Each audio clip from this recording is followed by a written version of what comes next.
Hey everyone, welcome back to Make It Happen Mondays, where we talk about sales, business, entrepreneurship, personal growth, mental health, and everything in between with guests who I truly respect and I think make a positive impact on the world around us. Today's conversation is with Alexandria Ott. Now, she is the founder and CEO of Chrome City Creative Studio, co-founder and producer of San Diego's underground dinner series, The Blank Table, and host of Wild and Wise podcast. And this was such a cool conversation. She's a very unique and driven individual that has a lot to offer here. So this is one of those ones you're going to want to listen to all of it, all the way to the end. We started with her background as usual, and she's got a really cool background with two parents who were entrepreneurs and in sales all the way through and through. And actually diverted real quick to a conversation about women in the workforce and how to leverage, your strengths without, while still being professional and also without losing your soul.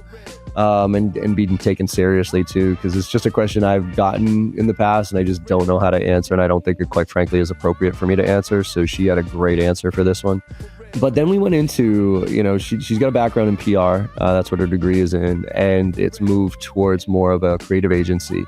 There was a noticeable shift a while back between PR and how it kind of went away when social really came out. And she talks about that journey and what she learned. And so we go into personal branding and her advice for people on how to own their brand in an authentic way. Talk a little bit about some old school stuff and new school techniques that they can use, stuff like stretching and sprinkling content that you'll listen to. And then we went into, again, sharing the journey and how important it was. But when it comes to authenticity, she's actually in a little bit of a different mindset than I am of like sharing everything, because she represents a lot of people that and a lot of brands. And so she doesn't share a lot of her failures. And I do, but it's mainly because I'm back on my own, doing my own thing, and I don't have to worry about 20 or 30 other employees and their livelihood. So we talked about the dynamics of that. But then we got into Chrome City, and she's got this great curation is the new currency of communication. So it's about curating these really interesting events for brands and connecting with people, and how that is so important in today's digital world. So there's a lot of talk on this one about storytelling, psychology, manifestation even, and just really owning your brand. So I hope you enjoy this conversation as much as I did. Let's make it happen.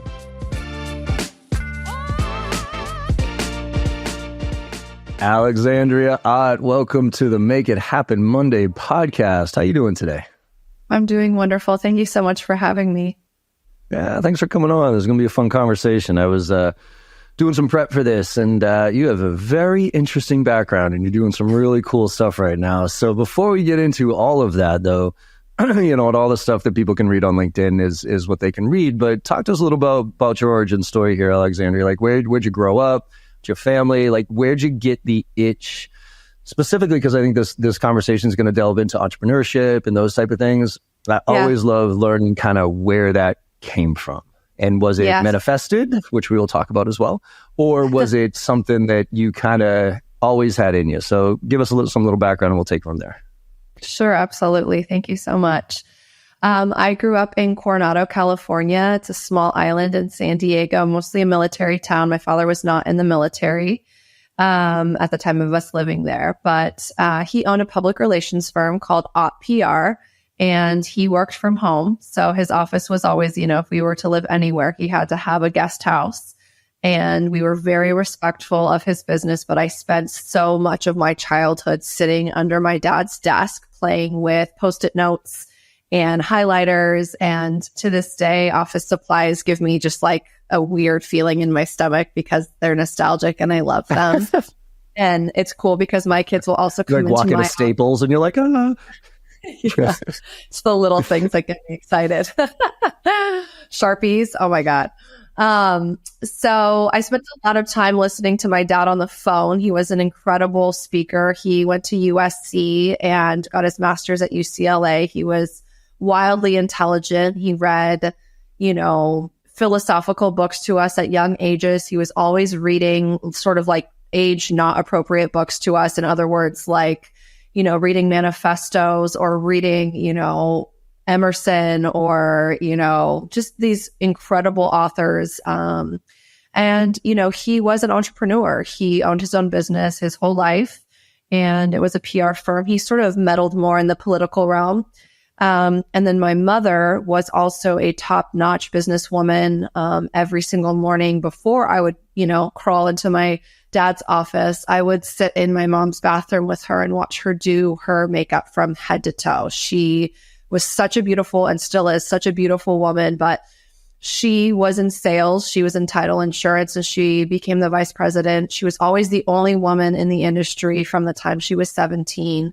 And she shared every story with me about what it was like to be a woman in the industry and the kind of men she had to deal with, and sort of the, how you have to acclimate to the culture of men as a woman when you're powerful and when you're beautiful and when you're tall and blonde, and I really watched her get ready every day, always in a suit, nails perfect, earrings, the whole bit, and go out there and fight. And when my parents got divorced when I was 10, my mom really took on the responsibility of raising us, and she did an exceptional job, and she was a hustler. So I came from a family of hustlers, but I give my mom all the props in the world.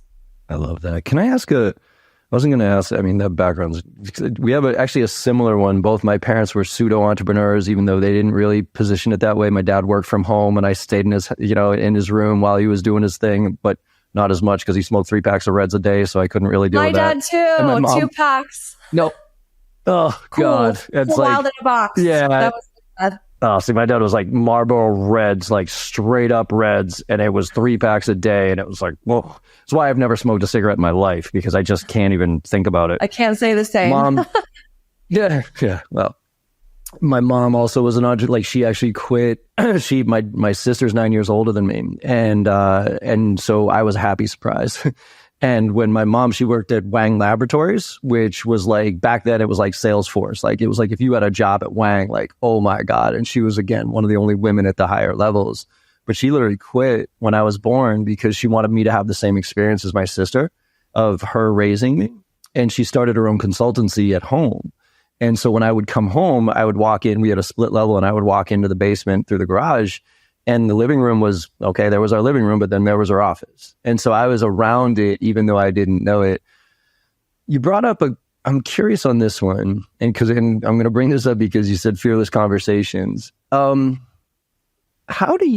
She was a tall, beautiful woman in a man's world. How do you balance, like, I always say to people, like, leverage what you got. You know what I mean? If your strengths are speaking, if your strengths are this, if you're whatever it is. And in a lot of ways, women, and men too, there's the strength in how you look. But because it's a man's world in a lot of ways, especially back then, what's the balance, do you think? And I'm talking to like young sales professionals here, young women sales professionals, because I don't have an answer for this. And I think it's inappropriate for me to even give an answer to this coming from my perspective, but I would love your perspective of how does a woman maintain her beauty, if you will, and confidence and leverage it the right way. You know what I mean? Like, it's an awkward question for me. I don't even know how to phrase the question. No, it's but okay. You know what I'm trying to get at here, right? How do you, as a beautiful woman, go out into the world and be taken seriously? I mean, that's exactly it, right? Yeah. I'll ask it, because if you asked it, it would be funnier or different, right? Thank you. I think for one, like, straight up, I dress masculine. I mean, even today I'm wearing, a denim shirt and this jacket. And when the time is right to close a deal, I'm probably going to show my legs and, use my brain. And, I remember one time when I moved to Chicago, this is an example of this. I was 24 and I couldn't find a job anywhere in public relations, which is what I got my degree in and I started my career in. And so I ended up working at a nightclub. And one of my dear friends, Michael, said, be careful with the way that you act when you're working in that nightclub, because eventually you will not work in a nightclub and you'll be back in PR and people will remember what you did and how you acted. So don't take this opportunity to be, this wild whatever, knowing that you're going to be back in the boys' club soon.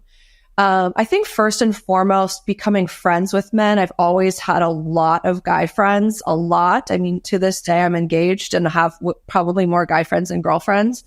So I really develop a friendship with men that I think then they can trust me and they see me sort of as one of the guys. I think there's a time and a place to really be done up. Like, for example, today I have a tiny bit of blush and a red lip, and that's about it. I don't have a bunch of mascara and a bunch of eyeshadow. And I'm, wore high heels today, but I wore a nice pair of pants underneath.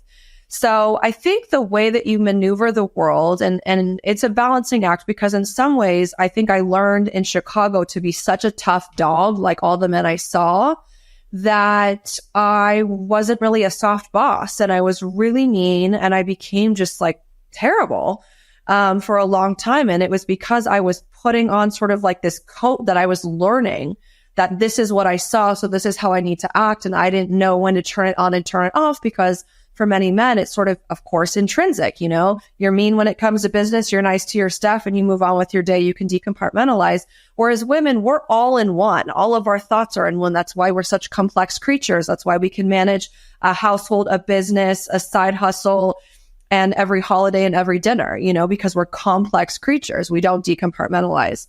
And so my advice is to tap into your beauty in the ways that make you feel comfortable, but you're still in the workforce, and you don't need to flirt. I always notice a man's haircut. I always notice when a man has a fresh pressed shirt. So I notice them, but I don't flirt with them. And I think that's the difference. I think I've gained a lot of men that, and it's just a true statement in my opinion, that a lot of men don't trust women in the workplace. Maybe in their lives, right? And so I've earned the trust of a lot of very important men because I notice things and I say it. I notice your haircut. You got new glasses. I really like that purple shirt on you. It's a good color on you. But I'm not flirting. And then I also carry myself well. I'm well dressed. I smell good. I put myself together nicely, but I'm not there to impress with my looks. I always use my brain. And so I think when you lead with intellectualism, and you lead with what you notice, then you've cut out a place for yourself in sort of this man's world. Yeah, and thank you for that, because it's always, as much of an advocate as I try to be and those type of things, there's just certain things I don't even know how to give advice on for women who come and ask me, like, "Hey, John, how do I handle this situation?" I'm like, shit. I'm like, I'll give you my perspective here, but I think it's a good perspective because it is coming from the male, from the male perspective. But I'm like, my advice is actually bad, because it would be advice about how I would react, and I would react different than others. And so appreciate that. I didn't want this to go down that road, but that you brought that your mom in that environment, which is it's so foreign to almost any other man. Like, I have this tattoo on my arm called "When you're accustomed to privilege, equality feels like oppression." And the comment there is privilege isn't like silver spoon in your mouth, that type of thing. Privilege is, I don't even think about what I'm wearing today. Yes, absolutely. And I think, we don't have to go into politics, and I don't want to, but I think that's why this time is so hard, because, women weren't heard then. And it's not that long ago. It's my mother, she's a full functioning part of society. She goes out and people don't believe women, and they still don't. So I think it's a great question, because there is no right answer of how a woman should be. The goal would be that she doesn't have to think about it either, but we're just not there yet. We're just not there. So let's talk about, you got Chrome City, you have a lot of different cool things. You've pivoted. I am curious, the PR to creative agency pivot, right? Because I think PR back in the day, especially when, you got your degree in it, it was the thing. And even back then, though, people were kind of leery on what is PR and how does PR compare to marketing and those type of things. But I think there's been a noticeable shift because of, I think, social, to more of a creative agency. So what was kind of the realization for you as you were in PR that, wait a minute, this is not sustainable here. I have to pivot to serve a greater good here, but also to survive. So could you walk me through kind of that realization? Because I think it's an interesting one.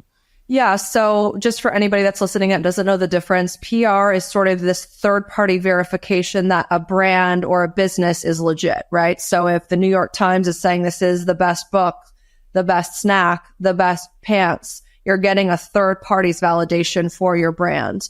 Marketing is you're saying your brand is great and you're sort of pushing out the message yourself. And I think that's a huge distinction You're speaking to your audience when it's marketing, when it's PR, somebody else is speaking about your brand. And as a publicist or a PR professional, you are evolving relationships with the right people and writers to be able to cover your client's product or business. And so with that, there's a lot less control. So for example, I could sit all day, every day doing marketing, designing stuff, putting out mailers, doing e-newsletters, even obviously it's social media marketing, designing ad campaigns. I can control all of that. I can spend my day doing that. When it's public relations and you are pitching the media, it's really media relations in a lot of ways. You are relying on a third party to answer your email, to open your email, to read your email, to be interested in your client, to be interested in you, and then to pitch that to their editor who says yes or no. And if you're lucky, they say yes. And then 4 months later, you maybe get a piece in a journal. And so that process, and quite frankly, the shift came when I work on a retainer basis and clients are writing me a check every month, and I'm working on a lot and I'm working every day, but I have nothing to show for it. And that feeling to me felt, if I'm just being honest, like disgusting. I am somebody that wants somebody to have a grin on their face when they write me a check, because my work is unlike anybody else's. My work ethic is unmatched. And I stand by that. But unfortunately, when your work ethic is unmatched and you've pitched every publication, the niche magazines, the regional publications, the daily newspapers, and you have, say, of the 50 people, 5 saying, I'm interested, we're working on something, I'll keep you posted. And that is your answer to your client when they're writing you another check. It just didn't work for me anymore. No. So that was around the time when Instagram was really gaining popularity. I mean, I'm 38 years old, going gray, happily gray. And so I got a it was shaved head, so doesn't show. it would have been good. So that is a time when we could control the story for the first time, because, we could send an e-newsletter, but we didn't have a ton of outlets to share our story. And so we were relying on these newspapers and magazines to do it. And it did its job, but it was the first time. I mean, people, it's such a part of the vernacular in our lives these days, but people have to understand who are younger. Like, there was a time when you sort of didn't get to fully control your story if you were a mid or small size business. If you were a large business and you had big PR firms and marketing engines, that's a different story. I'm talking about mom and pop shops, restaurants, salons, local businesses. There was no such thing as an influencer. And so we pivoted so that we could control the story. There was all these small parts, like, a restaurant that I was working with as a client had, been growing their own kale on the rooftop. And that's their famous kale salad came from. And if somebody wasn't going to pick up that story, I wanted to talk all about it. And so that's where the shift from PR to social media came from, was these niche stories, these human stories, these behind the scenes stories that weren't being told or picked up by the news. And so that's really where the shift began. How do you control that's a bad word, control the narrative here. But if you're thinking of an entrepreneur, right, and a sales rep, because I tell everybody right now, you have to be a mini marketer as a sales rep, as an individual, which is why your brand matters, which is why, but so many people give up on it because there is just no short-term benefit to it, quite frankly. Like the likelihood of you posting something on LinkedIn or doing something on Instagram, unless you're like straight B2C and it's a product and they can click on it and buy it, which in my world just isn't the case. With AI specifically, I think brand's going to matter more than ever because nobody's going to know who to trust. But what do you tell the sales rep right now who's sitting there behind a desk, selling to, CISA, chief information security officers in healthcare at 23 years old?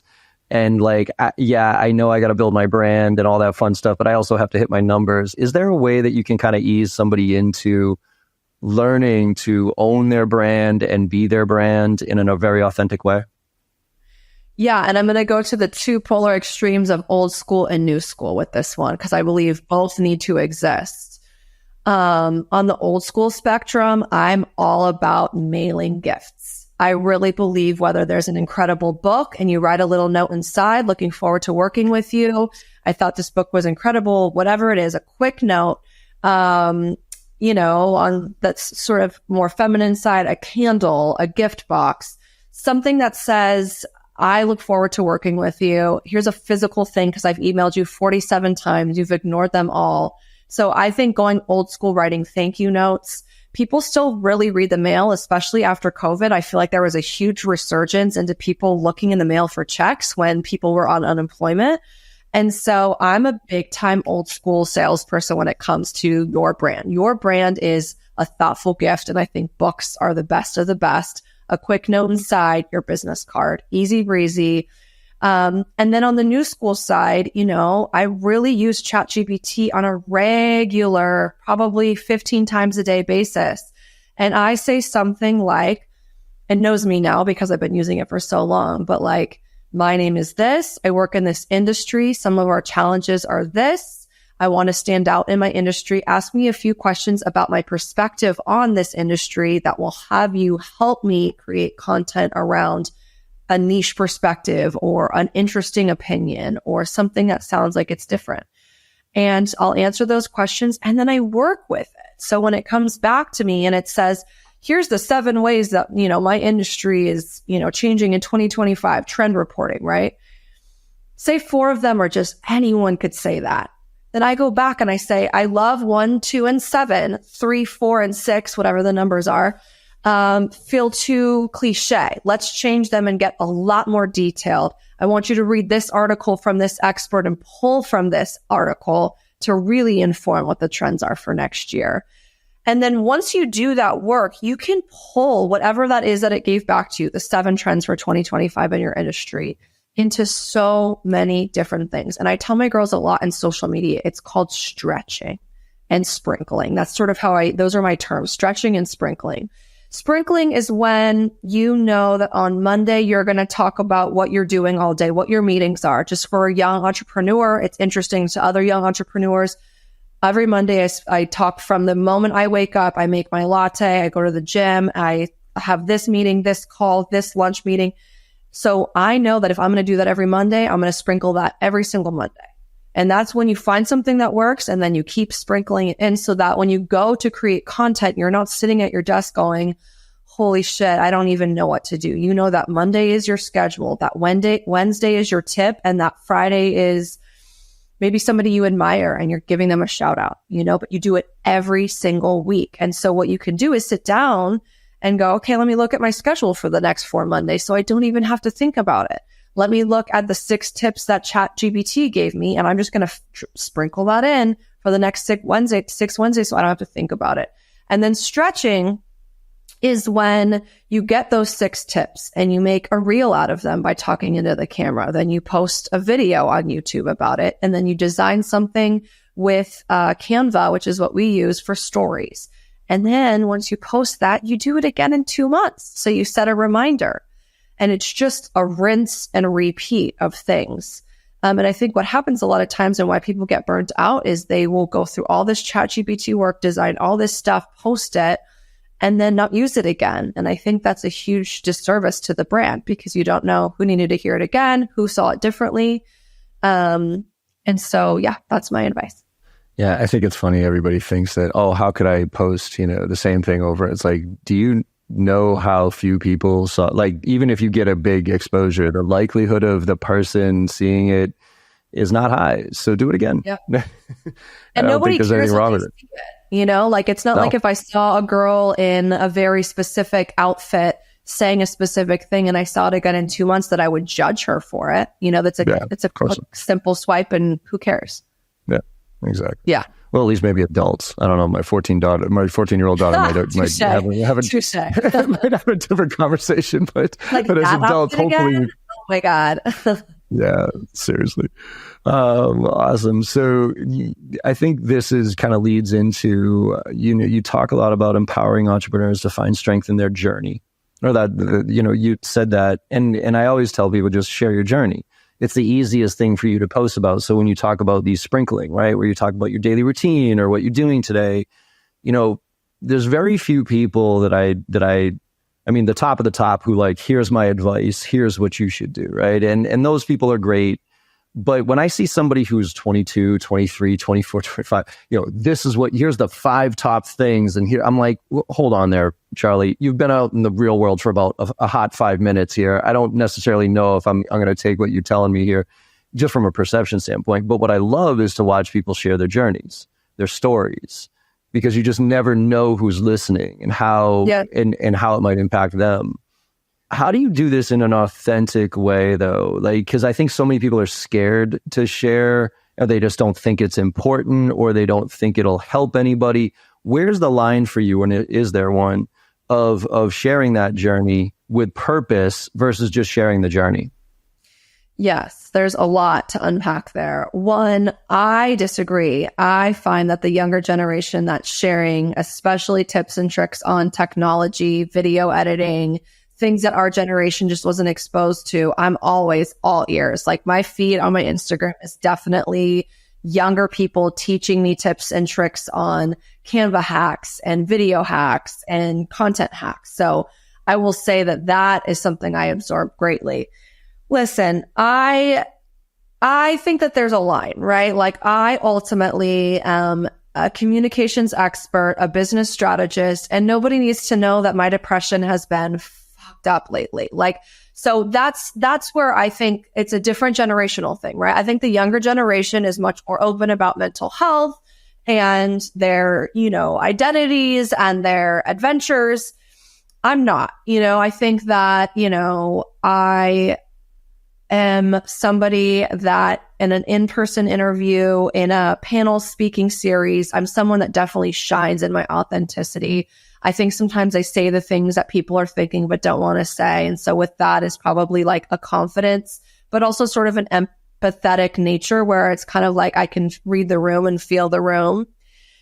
But when it comes to my journey, I think it's hard because on social media, I will share about being a mother of 2. I will share about the business and the successes. But to be honest with you, I'm not really sharing the failures of our business or the missteps because I have a reputation to keep. And while I can appreciate people that do that, I don't particularly have any interest in doing that. I think it's sort of something for me. I have a small team of young women. We're figuring things out. We've got a lot figured out. We're trying new things. And I feel a little bit like I don't want to air the dirty laundry of the brand because we represent some very big people.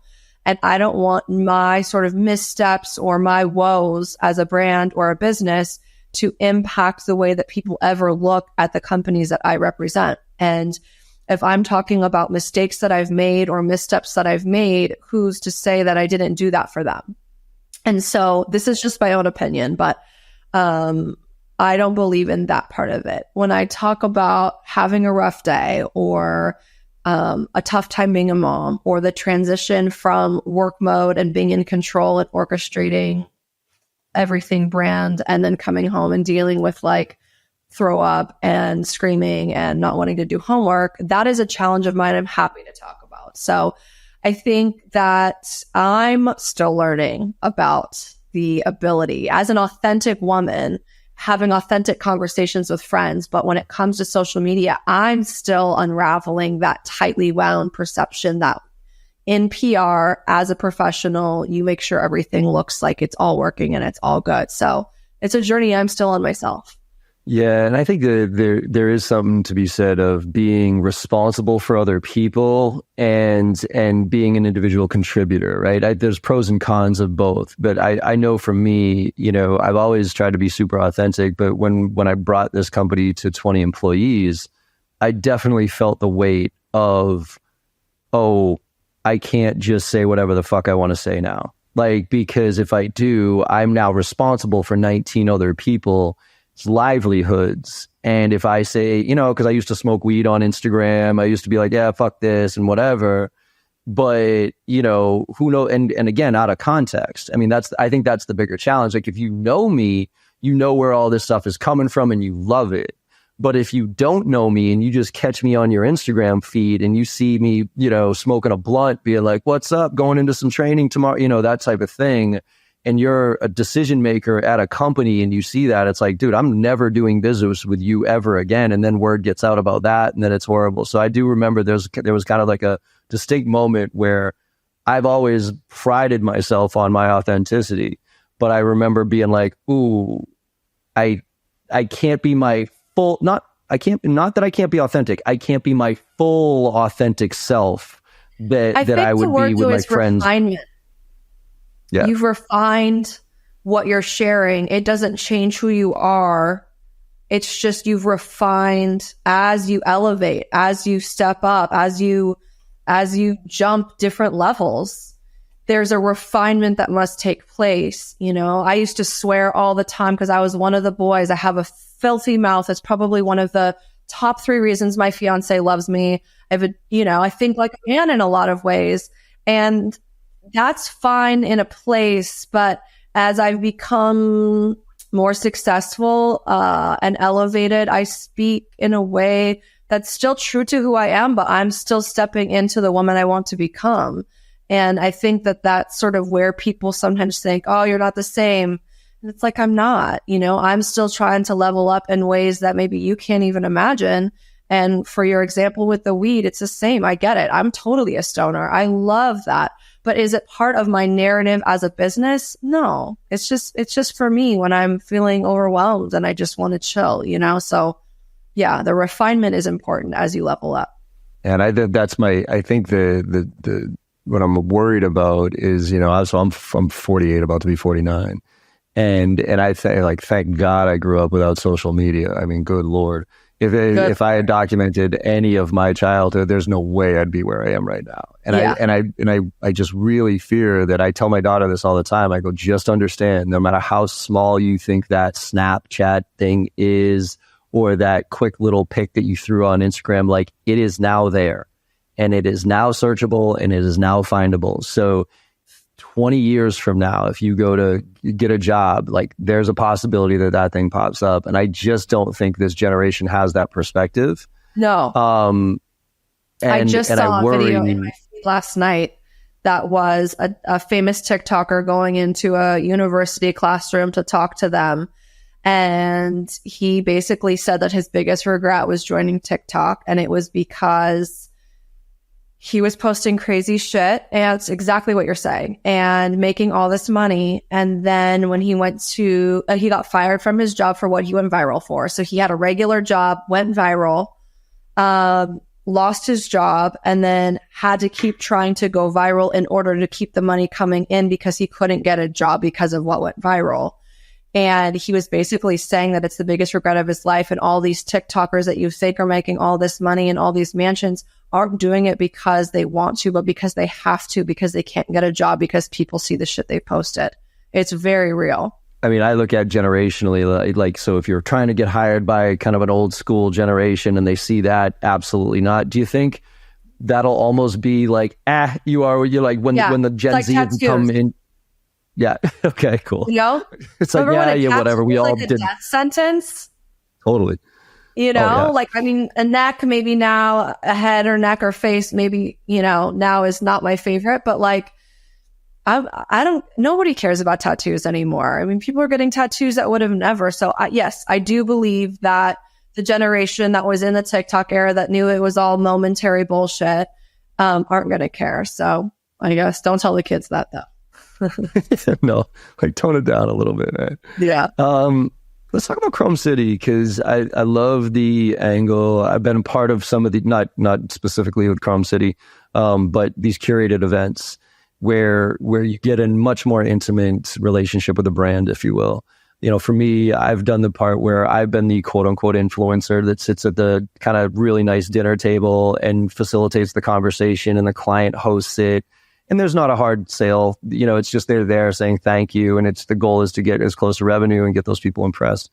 So, I mean, one of the quotes is, curation is the new currency of communication. Could you unpack that for me a little bit? Yeah, absolutely. I feel like in a world where we are given so much information at a speed and a magnitude that we've never known before, the only way to stand out is to slow down and have a curated moment. And so the currency of your communication, meaning the value of what you're saying, is only as good as the way you're curating it. And to me, I think my favorite type of work to do is to curate an experience where we are getting content of every moment of that curated experience.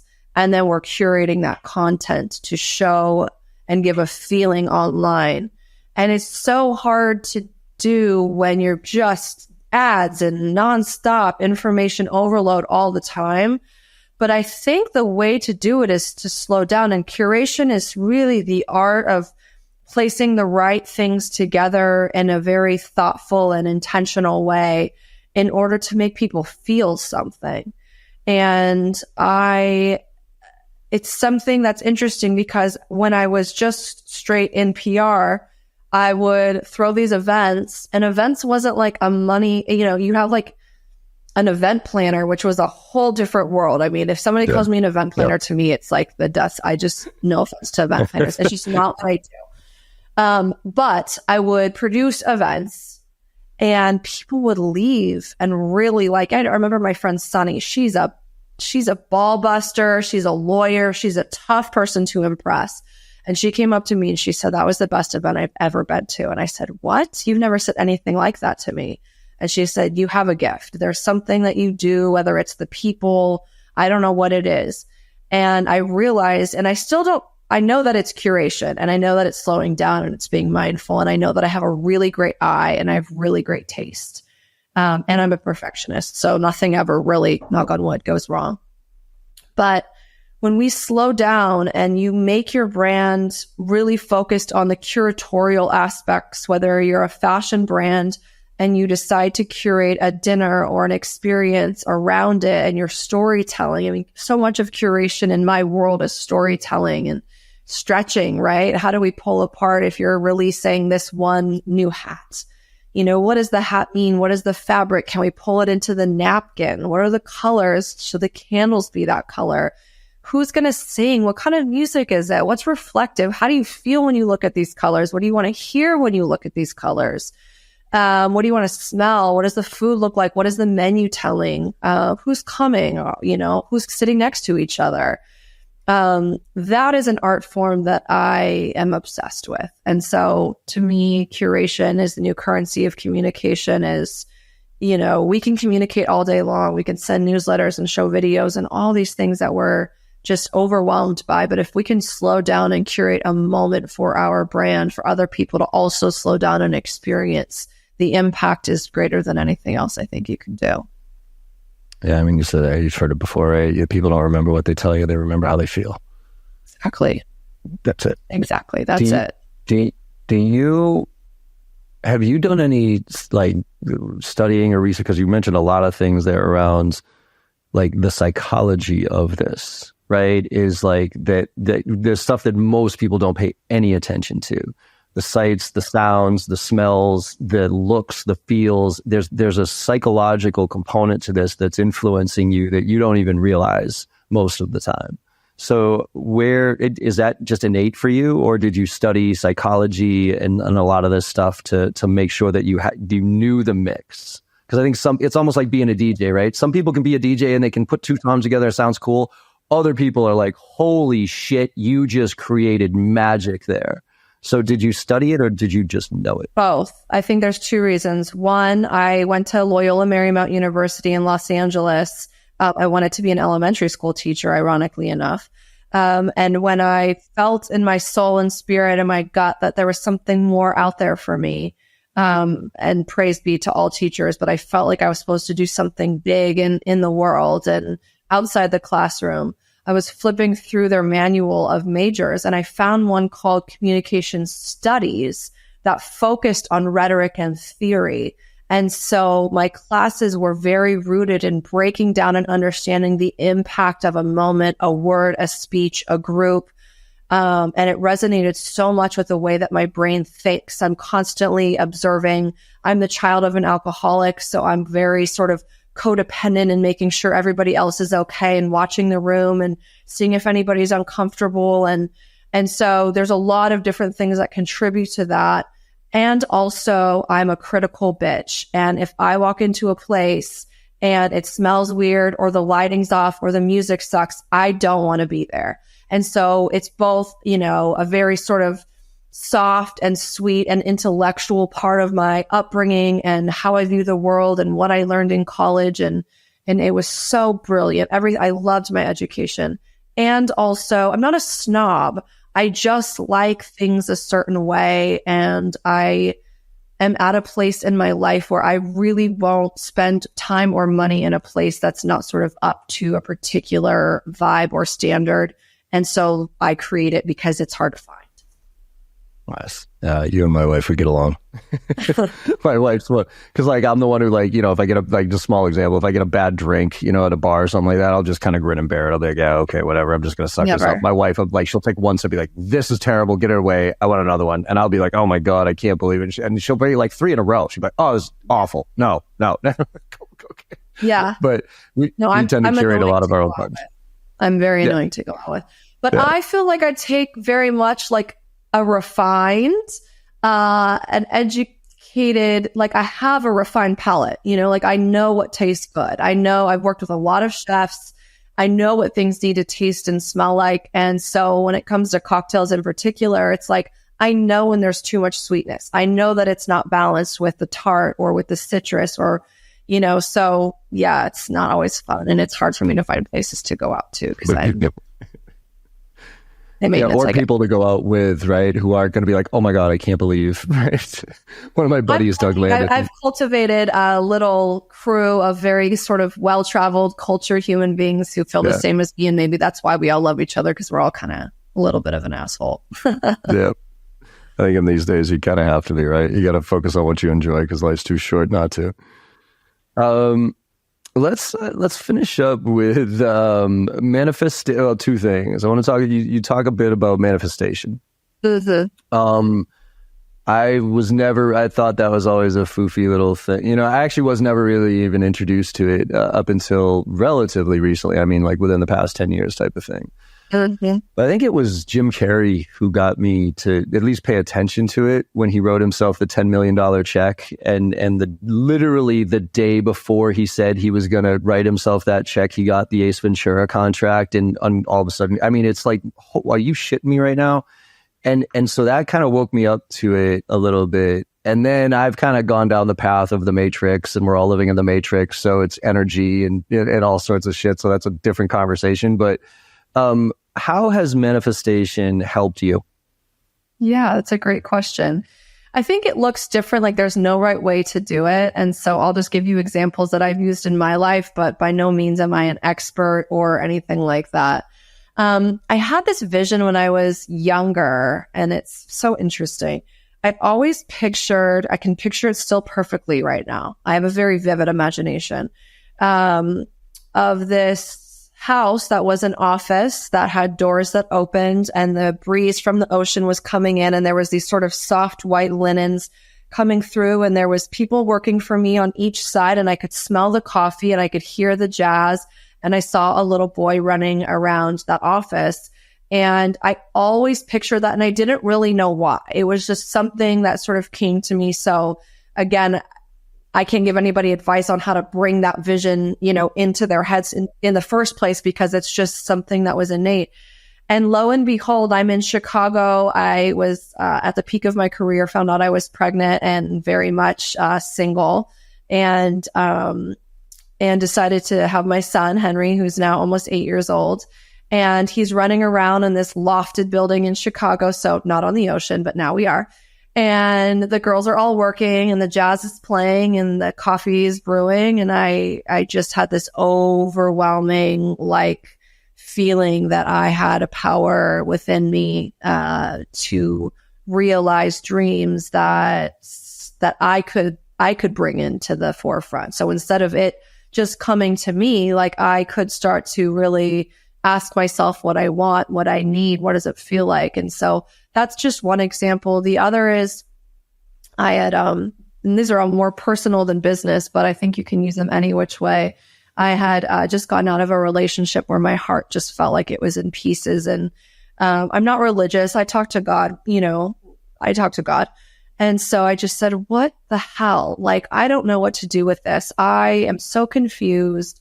And a voice and sort of something in my spirit, because I'm very spiritual, but not in one way or the other, just sort of what works for me, said like, then ask the universe, what does this next person or the right person feel like for you? And I spent a lot of time, I'd be laying out by the pool, and instead of reading a book or flipping on my phone, I would close my eyes and I would picture, what does his hand feel like on my shoulder? And what does fingernails look like?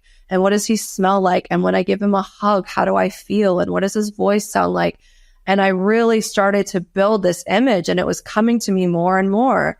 And lo and behold, I found him. And I swear, my fiance, it was what came to me. It wasn't like I was like, all right, I need a 6'5" guy with dark hair and blue eyes. It wasn't like a surface level. It was like a feeling. And so I manifested a feeling. And I think that's what I focus on for my homes, for my business. It's not really about what it looks like, because you really can never control that. It's about how you feel. And if you can really take some time to quiet out the rest of the world, take some deep breaths, and think about how you want to feel in your relationship, in your marriage, with your children, as a parent, with your staff, out in the world to clients. How do you want to feel when you walk in that room? How do you want to feel when you leave that room? How do you want to feel when you close that deal? Do you picture the ink being signed on the paper? How do you celebrate? That's really where I feel like the power exists, because the more that your brain can be trained to see it, I think the easier it happens. Yeah, I mean, I think there's a lot to be said for what you focus on is where you go, right? Like, if you focus on negativity all the time and everything else, and it's probably going to continue to be negative. But if you kind of vision and then you can move yourself in that direction. Yeah. Have you always been? And this is a general statement, but I'd talk about how I think there's two types of people in this world. That there are people where this life happens to, versus there are people that this life happens for. I think you obviously fall into the for bucket, but I'm curious for you, was there a moment that you made that shift where you started to kind of have your own confidence and stop reacting to things that were happening to you and really manifesting things that you wanted to happen? Was there a moment in your life, or did you just gradually kind of own that for the majority of your life because of your parents' background and how confident they were and that type of thing? Yeah. I hate to say it, but I was born with it. I really was. I loathe sort of like victimhood in the wrong way. I've just never been a victim of my circumstance. And I've just always felt I'm just a solutions person, right? So if something sucks, then you cut the person out, or you fire the client, or like I like to move on. And so sort of to my detriment. I mean, my therapist is like, you can't just like fix it and move on every time, Alex. You got to like stay in the feeling. I've just never been one to really enjoy that. And my mom says I have pixie dust. There is something special that happens where I, get pulled backstage for a major DJ set and I get to see the whole thing from behind. I mean, really interesting and wild things have always happened to me. But I'm open to it. I'm open to the world. I'm not a closed book. And so I think, I credit my parents, but I really think I was born that way. Yeah. I think there are certain, I mean, I don't know. I think I was always born that way in a slightly different, I was always kind of like, okay, I guess I'm supposed to do these things. But, I was always like, I have a terrible memory and I hate history. And I think there's a reason for it, because I personally never look behind. I always look forward. And again, to your point, much to my detriment, I could learn a lot from history if I just read a book every once in a while or ask somebody else who's done my thing. But for some weird reason, I just love making my own mistakes and continuously making my own mistakes, even though I could easily prevent them. Yeah. Yeah. Like I never look at competition. I also just have never compared myself as a woman. And I know that's like annoying to women in a way. But I honestly think I'm a weirdo, and I love that and I celebrate that. And I think that's really what it is I was never like the other girls. I was always kind of like the least popular of the popular girls, but I was in the group. And so I just never compared myself. So therefore I never had to look back or to my left or my right. I was just like you, future thinking, future forward. set goal, accomplish goal, set goal, accomplish goal. But, I found very recently, I'm not sure what's next for the first time in my life. I've got 2 kids. I have an amazing fiance. My business is doing well, and it's all good, but I feel a little dissatisfied and I'm not quite sure why. And so it's some work that I'm doing to kind of understand, is it that I just don't have my next goal set, or is it that I feel uncomfortable when things are all good, but they're all kind of the same? And so, it's an interesting time.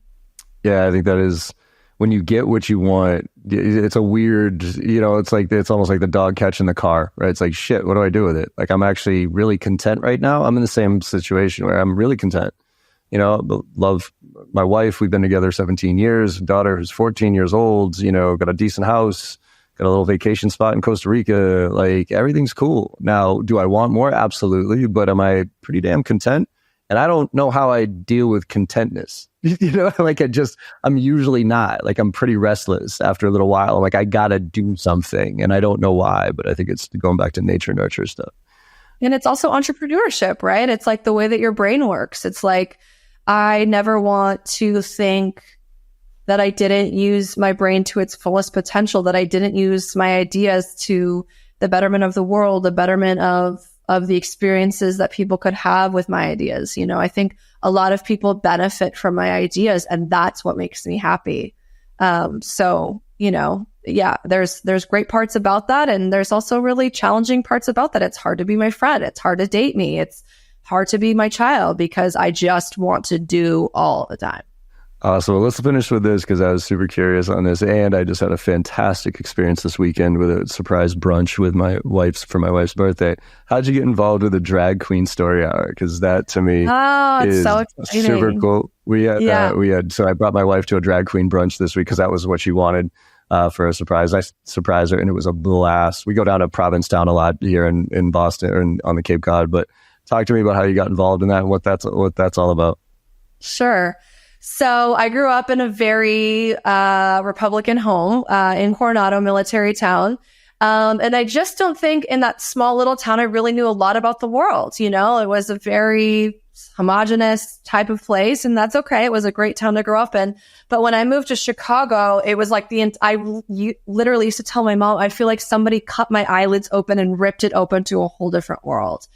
I just saw the world in Technicolor. I saw just a vast diversity of human beings. I was exposed to, first and foremost, expressions of humanness that I had never seen in my life. And a good majority of the expressions of that humanness was queer people. And their experience through art, through poetry, through dance, through performance, through drag. And it was just a normal part of my Chicago life. And it was wonderful and beautiful. And like I said, it was Technicolor. I felt alive because, like I said, I was always kind of a weirdo and kind of, I just always did my own thing. So to see somebody put themselves out there and to be brave enough to do it, but then to have perfect makeup and a beautiful, perfect wig and to be able to dance in a heel that I could barely even walk in, it was like, I truly felt like I admired so much of it. And so when I moved back to San Diego after I had my son, I just thought, oh my God, I cannot go back to that black and white world, that non-Technicolor world that I've come to know. And I was a single mom with my son. And so we moved back to be closer to family and get the support that I needed as a single mom and start my business out here and keep the Chicago one. And so I thought, okay, I can't go to bars to meet new friends. And that's how I met all my friends in Chicago, because I have a son and that's not the life I live anymore. How the heck could I meet really cool, like-minded mom friends? And so I started the chapter. That's how. I started the San Diego chapter of Drag Queen Story Hour to meet like-minded people, whether they were queer themselves, I'm queer and bisexual, or, they supported queer people. They had a queer brother. They love the queer community. Like, that's the kind of people I want to be around because it's open. And funny enough, it's more godlike than some of the others. So, oddly enough, right? Like, oddly enough, the comparisons are go figure that acceptance is, godly versus exclusionary, right? Yeah. So that's how we raise our family, and And that's how I brought Drag Queen Story Hour to the kids. And I think for a lot of people who are still concerned or just don't understand why would a drag queen need to read to a child? Because I get that. It's like, but why, right? I get it. And I can tell you, it has nothing to do with being queer.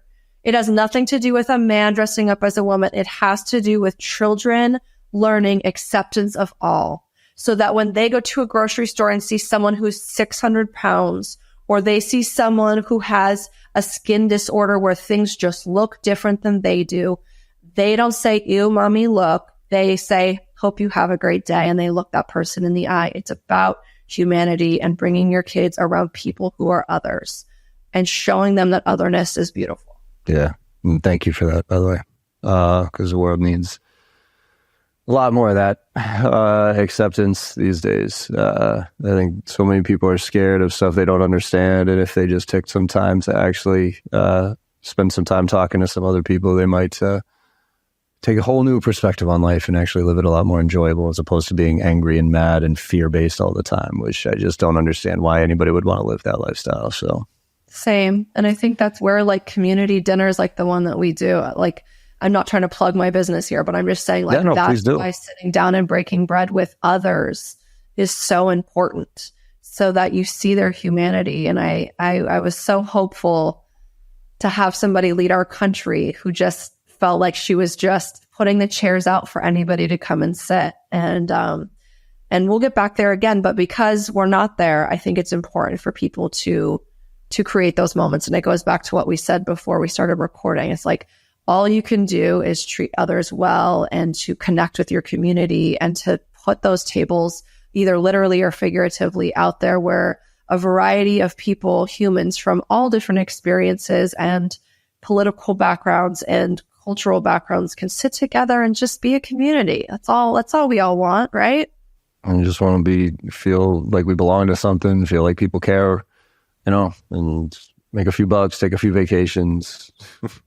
It's amazing if you really shut off, like going back to social media, I think if you shut off the news and you shut off social media, like we're all normal human beings that just want to pretty much the same stuff. But as soon as you get caught in those echo chambers, you start to hate people for what reasons you don't understand. So, well, I wish we could solve those problems here, Alex, but we're going to have to wrap name, Down with the Echo Chamber. Yes, it would. Alex, now feel free to pitch your business. Well, tell everybody where they can find out more information about what you're working on and these curated events. So tell the audience where they can find out more. Yeah, I know your audience is all over the country, but if you're ever in San Diego, we've got the Blake Table and Underground Dinner series. We do about 4 to 6 per year. You don't know the date, or you know the date, you don't know the location or the menu until the day of. We pop up in a place you would never normally dine. Curated 5-course dinner with about 50 people in really interesting locations. I also have Chrome City, my creative studio. We work with designers and chefs and do a lot of consulting on restaurants. And then finally, I have my new solo podcast called Wild and Wise. We're working on season 2 right now, and you can listen to that on Spotify and Apple, anywhere that you listen to your podcast. You can find me on Instagram at Alex V. Ott. My middle name is Vana. So it's Alex V. Ott. And all of those things are also on Instagram as well. Love it. Thank you so much. And for everybody listening, it's OTT. That's Ott. So go find her on all the different platforms, engage, help support the communities that she's helping to flourish and support and everything else. And Alex, has been an absolute pleasure. Thank you so much for coming on the show. I really enjoyed the conversation. Absolutely. And everybody else out there, hopefully you enjoyed the conversation as much as I did. And like I always say at the end of all these podcasts, go out there and make somebody smile today, because no matter how bad your day went or how bad you think it's going, you make somebody smile and you know you had a good day. And the world needs a lot more of that right now. So thank you all very much, and I will see you on the other side. Hey everyone, I hope you enjoyed that conversation as much as I did.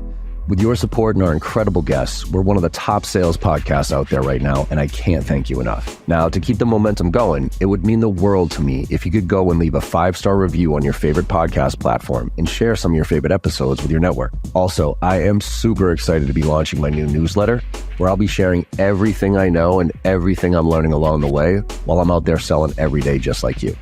Go to jbarrows.com/newsletter to sign up today. Let's all level up and make this happen together.